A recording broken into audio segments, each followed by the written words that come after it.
नमस्कार, बहुत स्वागत है आपका। शिव पुराण के अनुसार भगवान शिव श्रावण के महीने में पृथ्वी लोक पर आते हैं और श्रावण मास के अधिष्ठाता भी शिव हैं। इस माह में भगवान शिव की सामान्य पूजा करने पर भी आपको अक्षय पुण्य की प्राप्ति होती है। वैसे तो भगवान का आशीर्वाद पाने के लिए भक्त बेलपत्र जरूर अर्पित करते हैं, लेकिन अगर आप एक दीपक भी जला देते हैं तो आपकी समस्त मनोकामनाएं पूर्ण हो जाती है। शिव पुराण में कहा गया है कि सावन के महीने में भगवान शिव के सामने दीपक जलाने से सभी पाप नष्ट हो जाते हैं और जीवन में अंधकार खत्म हो जाता है। तो शिव पुराण में किस समय दीपक जलाने के बारे में बताया गया है। शिव का सबसे प्रिय दिन सोमवार है। ऐसे में अगर आप सावन के महीने में, वैसे तो श्रावण का माह पूरा सोमवार के ही तरह है, लेकिन जब सोमवार की तिथि आ जाए तो और भी खास हो जाती है। तो आज आपने व्रत रखा होगा। वैसे तो ये प्रयोग किसी भी दिन करें। देखिए, हर एक वस्तु को अर्पित करने से हर एक अलग अलग तरह की मनोकामनाएं पूर्ण होती है और भगवान शिव की अगर सच्चे मन से पूजा करें तो सारे कलह कलेश से मुक्ति मिल जाती है, मनोकामना पूर्ण होती है, क्योंकि शिव जी हमेशा ही अपने भक्तों पर कृपा बरसाते रहते हैं। इसीलिए भगवान शिव को प्रसन्न करने के लिए सोमवार के दिन उनकी विशेष आराधना होती है। देखिए, जब भी आप शिव जी की पूजा करें तो सिर्फ शिव जी की पूजा ना करें, वरन आपको पूरे परिवार की पूजा करना चाहिए। भगवान शिव, माँ पार्वती, गणेश जी, कार्तिकेय जी महाराज, नंदी जी। तो चलिए जानते हैं कैसे आप शिव को मनाएं, कौन सी वस्तु अर्पित करके क्या फल प्राप्त करें। शिव जी को प्रसन्न करने का, खुश करने का बहुत सरल सा उपाय। देखिए, सबसे पहली बात, 108 की संख्या में कोई भी वस्तु आप शिव जी पर अर्पित करते हैं नमः शिवाय बोलते हुए, तो आपके जीवन की सारी परेशानियां ही दूर हो जाती है। जैसे कि चावल के दाने हैं, आप वही पूरे, आपके घर में चावल तो है ना, तो पूरे सावन में आप किसी भी दिन, या आप चाहें तो लगातार भी कर सकते हैं जितने दिन आपके लिए संभव हो, 108 दाने चावल टूटे फूटे हुए ना हो बीनकर रख लें और नमः शिवाय कहते हुए एक एक दाना उठाइए और शिवलिंग पर अर्पित करें। अर्पित करने के लिए आपकी जो पहली उंगली है, जिसको इंडेक्स फिंगर कहते हैं, तर्जनी उंगली, उसका उपयोग नहीं करना है और छोटी उंगली का भी नहीं। अनामिका उंगली, मध्यमा उंगली और अंगूठा, इन तीनों की सहायता से अर्पित कीजिएगा। हर एक वस्तु को अर्पित करने के समय नमः शिवाय। तो चावल शिव जी को वैसे आप पूरे सावन में अर्पित करें, एक भी दाना अर्पित कर देना तो शिव जी आपके जीवन में इतना बड़ा बदलाव लाएंगे कि आप सोच भी नहीं सकते। घर में किसी भी तरह की परेशानी है तो आप शिव जी को, जो सरसों होता है ना, सरसों का पुष्प, 108 सरसों का पुष्प लाकर भी शिव जी को अर्पित कर सकते हैं, बस बिल्कुल वही तरीके से। तो वैसे तो बेलपत्र भी अर्पित कर सकते हैं, लेकिन आज हम कुछ खास बताएंगे। देखिए, जब भी आप शिव जी की पूजा करेंगे तो नंदी जी को कान में अपनी मनोकामना जरूर कहिएगा, नहीं तो भला आपकी मनोकामना शिव जी तक कौन पहुंचाएगा। तो वो 10 खास वस्तु कौन सी है जो शिव जी को सबसे प्रिय है, जो अर्पित करके आप अपने जीवन के हर कष्ट को दूर कर सकते हैं। देखिए, अगर आपको लगता है कि आप थोड़े से रूखे हो गए हैं, प्रेम कम है आप में थोड़ा सा, तब यहाँ पर आप शिव जी को सिर्फ 1 लोटा जल से अभिषेक करें। लेकिन अगर पितृ दोष हो जीवन में, तब आप जल में कुसा घास डालकर अर्पित करें। अगर आप चाहते हैं कि आपका तेज बढ़े, जीवन में शुक्र मजबूत हो जाए, सुख समृद्धि संपत्ति आए, आपका वैवाहिक जीवन अच्छा रहे, तब आप केसर की पंखुड़ी, आप चाहें तो जल में भी 1-2 पंखुड़ी डालकर शिवलिंग पर अर्पित कर सकते हैं। ऐसा करने से जीवन में खुशियां आती है, आपका शुक्र बेहतर होता है, पारिवारिक जीवन उत्तम होता है। तो ये महा उपाय है। आप जैसे भी पूजा करें, लेकिन एक बार इस तरीके से उपाय कर लेंगे तो जीवन के कष्ट दूर हो जाएंगे। अगर आप जल में चीनी डालकर अर्पित करते हैं तो जीवन में सुख समृद्धि बढ़ता है। ऐसा करने से आपके जीवन की जो गरीबी है, जो परेशानी है, जो दरिद्रता है, जो दुख है, जो तकलीफ है, वो चली जाती है और घर में सिर्फ खुशियाँ आती है। तो शक्कर आप ऐसे भी चढ़ा सकते हैं, नहीं तो जल में डालकर आप, गुड़ है, शक्कर है, गन्ने का रस है, सब शक्कर में ही आता है, मीठी चीज़ है ना, आप उसको डालकर चढ़ा दें।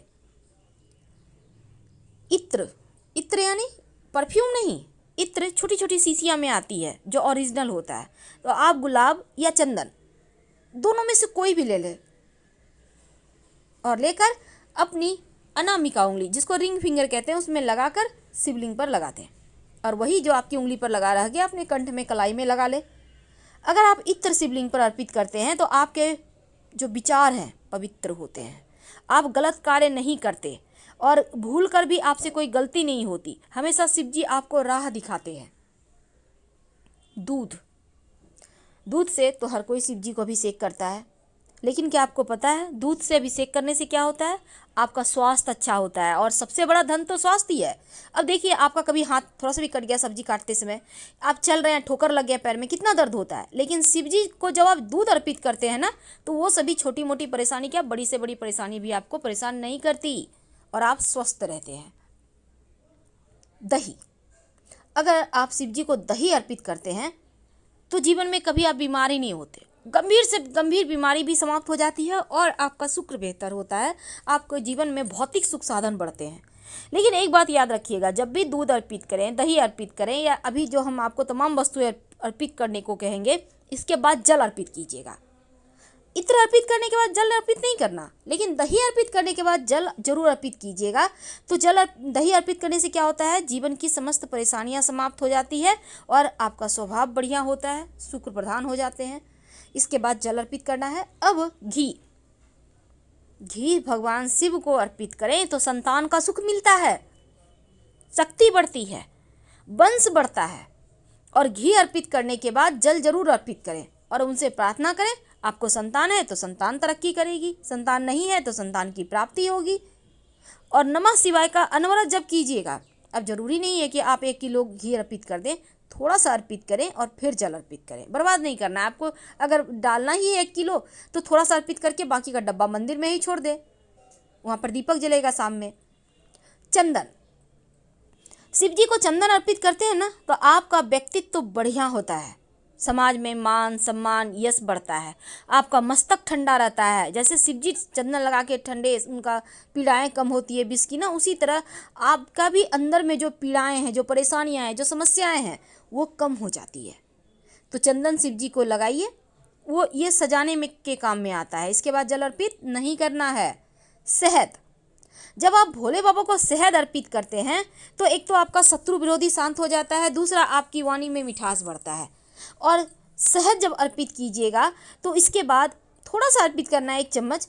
अर्पित करने के बाद आप जल जरूर अर्पित करें।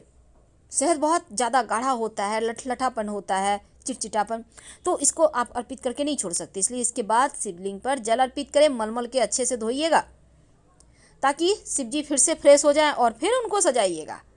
तो शहद चढ़ाने से शत्रु शांत हो जाते हैं और आपकी वाणी में भी मीठापन आता है। भंगरैया, भांग जिसको कहते हैं, भांग अलग होता है, भंगरैया अलग। भंगरैया अर्पित करने से जीवन में खुशियाँ आती है, शनिदेव प्रसन्न होते हैं। और भांग अगर अर्पित कर दें तो आपकी कमियां दूर होती है, बुराइयां दूर होती है और शिव जी भी प्रसन्न होते हैं। और शाम के समय शिव जी के मंदिर में, जो भी मंदिर है पास में, जाकर एक दिया जरूर जला दीजिएगा। दीपक घी का होगा, तेल का भी जला सकते हैं। उसमें 2 लौंग डाल दीजिएगा आप अपनी मनोकामना कहते हुए, और दीपक के नीचे कोई पत्ता या दोना जरूर रख दें या फूलों की पंखुड़ी रख दें। डायरेक्ट जमीन पर दीपक मत रखिएगा, वरना आपको पूजा का फल नहीं मिलेगा। तो शिव पुराण के अनुसार श्रावण माह में हर रोज रात के समय भगवान शिव के सामने दीपक जलाना चाहिए। दीपक को हमेशा आप 8 या 12 मुखी ही जलाएं। अगर आप 8 या 12 मुखी दीपक नहीं जला सकते हैं तो कोई बात नहीं, आप एक मिट्टी का दिया ले लें या फिर आटे का भी दिया आप बना सकते हैं, गेहूं के आटे का। इसमें आप घी डालें। अब आप लाल धागा आपके घर में होगा, लाल धागे में बहुत सारे धागे होते हैं, आपने देखा होगा 3 धागा से मिलकर बनता है। वही धागा जो मौली धागा है आप कलाई में बांधते हैं, उस धागे को ले लें और उसमें 8 की संख्या में धागे ले लें। ये 8 हो गया, या आप 12 की संख्या में धागा ले लें तो 12 हो गया। तो ये आप एक साथ मोड़कर भी जला सकते हैं। तो 8 धागा या 12 धागा एक साथ मोड़कर रखकर आप इसको जलाएंगे तो भगवान की जो कृपा होती है, अक्षय पुण्य होती है, वो आपको प्राप्त होता है, सभी समस्याओं का अंत हो जाता है। लेकिन ये दीपक जलाएंगे कहाँ पे, घर में या मंदिर में? देखिए, शिव पुराण में एक कथा बताई गई है जिसमें कहा गया है कि भगवान शिव के सामने दीपक जलाने से क्या फायदे होते हैं। कथा ऐसी है कि प्राचीन काल में गुण निधि नामक एक गरीब व्यक्ति रहता था। परिवार को भोजन मिल सके इसलिए हर रोज बहुत मेहनत करता। वह इतना गरीब और असहाय था कि कभी कभी भूखा ही सो जाता। एक दिन भोजन की खोज में रात हो गई। विश्राम करने के लिए शिव मंदिर में वो पहुंच गया। शिव मंदिर में बहुमूल्य हीरे, जवाहरात, सोने, चांदी के गहने रखे हुए थे। भूख से बेहाल गुणनिधि इन गहनों को चुराना चाहता था, तो मंदिर में पहुंचते ही वहां रखा दिया बुझ गया, जिससे मंदिर में बहुत अंधेरा हो गया। अब गुणनिधि ने दीपक जलाने की बहुत कोशिश की, लेकिन उसकी सभी कोशिशें नाकाम हो गई। तब मंदिर में से अंधेरा दूर करने के लिए उसने अपनी कमीज जला दी, जिससे मंदिर का अंधेरा दूर हो गया और भगवान शिव यह देखकर बहुत प्रसन्न हुए। उन्होंने गुणनिधि की गरीबी को दूर करने की और अगले जन्म में देवताओं के कोषाध्यक्ष कुबेर के रूप में जन्म लेने का आशीर्वाद दिया।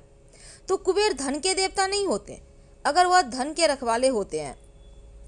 कथा कहती है कि भगवान शिव जितनी जल्दी प्रसन्न हो जाते हैं, इसीलिए उनको भोलेनाथ कहा जाता है। तो श्रावण माह में अगर आप सच्चे मन से एक दिया भी आप उनके मंदिर में जाकर जला दें, आप पास की किसी भी मंदिर में जला सकते हैं। अगर किसी दिन ना जा पाए, अपने घर में ही पूजा स्थान पर जला दें, तो आपकी समस्त मनोकामना पूर्ण हो जाती है। पर दीपक में जैसा हमने कहा 8 या 12 बाती ही रखिएगा। इसलिए हमने कहा अगर आप लाल धागे की बाती नहीं बना पा रहे, तब रुई की पतली पतली 8 या 12 बाती बनाकर एक साथ मिला लें उसको और फिर जला दें। हम आपसे विदा लेते हैं। जानकारी अच्छी लगे तब लाइक कर सब्सक्राइब करें। धन्यवाद।